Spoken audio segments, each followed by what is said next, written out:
In this video, you'll learn how to create a variation listing with drop-down options. This guide will help you set up your product listings effectively, allowing customers to choose from different attributes like size, color, or style. Begin by navigating to your listing creation interface. Once you are in the product listing form, you will need to choose the appropriate product category that best fits your item. After selecting the category, look for the option labeled Create Variations. This is usually found within the main listing options. Selecting this will enable you to add drop-down options for your product.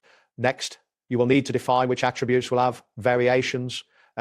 Think about the key options that customers might want to select, such as size, color. After deciding on the attributes, you will be prompted to input the variations for each attribute. This step is crucial as it allows you to customize the buying experience according to your product's features. After defining your attributes, it's time to add the variations.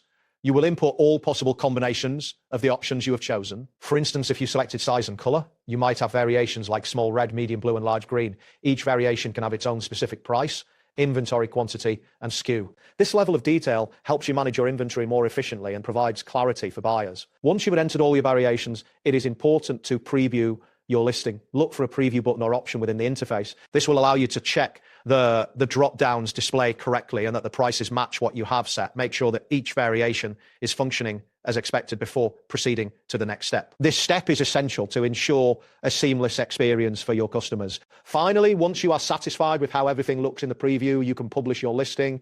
Look for the option label Publish or Save Changes. After publishing, your listing will be live, allowing buyers to select their desired variations without any issues. Remember to check your listing after it goes live to ensure everything is functioning correctly. That wraps up today's guide.